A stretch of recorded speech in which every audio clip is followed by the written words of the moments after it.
नाज़रीन, उधम सिंह वो हैं जिन्होंने जनरल डायर को कत्ल किया था, और जनरल डायर वो हैं जिन्होंने जलियांवाला बाग में 1000 से ज़्यादा लोगों को कत्ल किया था। उधम सिंह ने जनरल डायर को कैसे कत्ल किया, आइए इस बात पर तफसीली नज़र डालते हैं।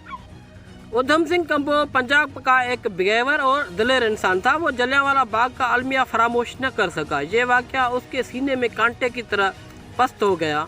उसने अज़म कर लिया कि वो जलियांवाला बाग के कातिल डायर से बदला लेकर ही दम लेगा, और उसने जलियांवाला बाग के शहीदों की कीमत उस वक्त चुकाई जब सरमायादार कौमी नेता आज़ादी के नाम पर बरतानवी साम्राज्य से सौदाबाजी करने में मसरूफ़ थे।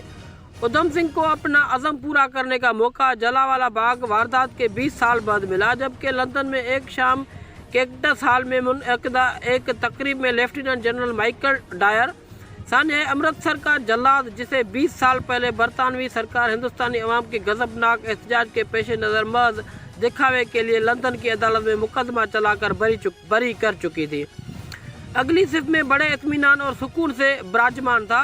उसको मालूम नहीं था कि उसकी मौत उधम सिंह के रूप में इस हाल में कुछ फासले पर मौजूद है। नाज़रीन, जो ही तकारीर का सिलसिला शुरू हुआ और कुछ वक्फे के बाद लेफ्टिनेंट जनरल माइकल डायर का नाम नशर होने पर वो स्टेज पर तकरीर करने के लिए खड़ा हुआ। तकरीब की जगह पिस्टल की गोलियों से गूंज उठी और जलियांवाला बाग का जनरल डायर स्टेज पर ढेर हो गया। हाज़रीन की सिफों में उधम सिंह पिस्टल हाथ में लेकर खड़ा था। उसके चेहरे पर इत्मीनान की एक झलक थी। उसे गिरफ्तार कर लिया गया। उसने इकबाल जुर्म करते हुए कहा कि वो जलियांवाला बाग में मारे गए निहत्तों का इंतकाम लेने के लिए हिंदुस्तान से आया था, और उसने जो कुछ किया है उस पर उसे फ़ख्र है। अंग्रेज़ों ने उधम सिंह को लंदन के एक जेल में फांसी पर लटकाया। इस तरह सरफरोशों की फहरस्त में एक और सरफरोश का इजाफा हो गया।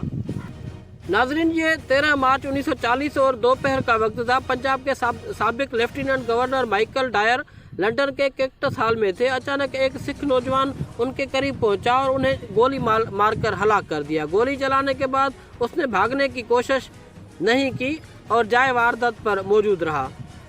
नाज़रीन, उधम सिंह को जब इंग्लैंड में सजाए मौत दी गई तो इंडिया में वो शहीद आज़म के नाम से मशहूर हो गए।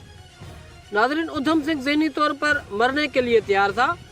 उन्होंने कहा, मुझे कोई परवाह नहीं, मुझे मरने में कोई एतराज़ नहीं। बूढ़े होने तक मरने का इंतजार करने का क्या फ़ायदा, आपको जवानी में ही मरना चाहिए। मैं यही कर रहा हूँ, मैं अपने मुल्क के लिए मर रहा हूँ। नाज़रीन, उधम सिंह के वालिदैन बचपन में ही इंतकाल कर गए और उनकी नौजवानी अमृतसर के एक यतीम खाने में गुजरी थी।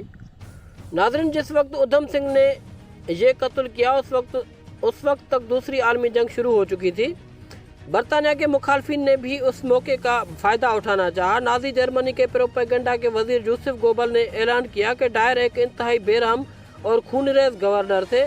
गोबल ने मजीद कहा कि उन्होंने आखिरी जंग के दौरान बरतानिया के मफाद के लिए पंजाबियों को अपना खून बहाने पर मजबूर किया था। ये कत्ल इंतकाम था और पुरजवाब था। हमें यकीन है कि इंडिया में वसी पैमाने पर बगावत होने वाली है। नाज़रीन, उधम सिंह भगत सिंह और उनके नज़रियात से मुतासिर थे। मोरख GS गरीवाल और SK पुरी के मुताबिक भगत सिंह की फांसी के 1 साल बाद उधम सिंह को भगत सिंह की एक छोटी तस्वीर हाथ में लिए रक्स करते हुए देखा गया था, बल्कि उन्होंने ख्वाहिश जाहिर की थी कि जिस दिन भगत सिंह को फांसी दी गई थी वो भी उसी दिन मरना चाहते हैं। जेल से रिहा होने के बाद हुकूमत की उन पर नज़र थी, लेकिन वो कश्मीर और जर्मनी के रास्ते सन 1934 में बरतानिया पहुँचने में कामयाब हो गए। नाज़रीन, उधम सिंह ने अपने खतूत में लिखा था कि उन्हें अपने दिफा के लिए किसी वकील की ज़रूरत नहीं, बल्कि वो फंदे को अपनी दुल्हन बनाना चाहते हैं, जैसा कि उनके हीरो भगत सिंह मौत से शादी करना चाहते थे।